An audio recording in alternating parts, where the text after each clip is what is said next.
Պարոն Հովհաննիսյան, հիմնականում ոչ թե հարց, այլ ձեր ուշադրությունն եմ ուզում սևեռեմ այն հարցերի վրա, որոնք հիմնականում քաղաքացիներից են գալիս եւ հիմնական 3-ը կբարձրացնեմ այս պահին։ Առաջինը քաղաքացիները շատ են բողոքում ամրագոտիների կապված լինելու վերաբերյալ պարեկների վերաբերմունքից, տեսեք, ասում են Երևանում նույնիսկ նկատում են, բայց ուշադրություն չեն դարձնում, էլի ուշադրության մասով, բայց մարզերում կոնկրետ շատ խիստ է, ինչի համար շնորհակալ եմ։ Իրականում բոլոր այս խախտումները, որոնք որ արձանագրվել է ձեր կողմից, դա ձեր հետևողական աշխատանքի շնորհիվ է եւ ես իսկապես շնորհակալ եմ մեր ոստիկանության աշխատանքներից, բայց այնուամենայնիվ քաղաքացիների հարցերը պետք է բարձրացնենք եւ երկրորդ կարեւոր հարցը նաեւ քաղաքացիներից եկող դա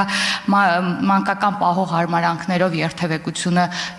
վարորդների ուշադրություն դարձնել, որպեսզի անպայման ունենան այդ նստատեղերը, հատկապես տաքսիների մասով են խնդրում ուշադրություն դարձնել, որովհետեւ հիմնականում տաքսիներն են այս կարգը խախտում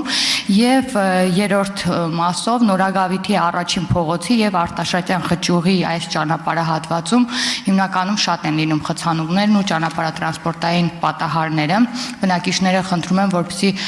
ինչ որ մի ձև կարգավորվի այդ հատվածը, որպեսզի հնարավորինս հետագայում խուսափենք տհաճ իրավիճակներից։ Սա կոնկրետ առաջարկներ են, խնդրում եմ ձեր ուշադրությունը այս հարցերին։ Շնորհակալություն։ Ամրագոտիների հետ կապված ասեմ, որ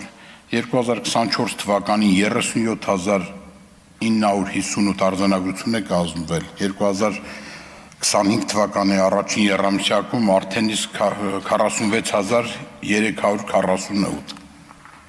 Նույնը մանկական պահող համակարգի բացակայության հետ կապված 1284, 2361։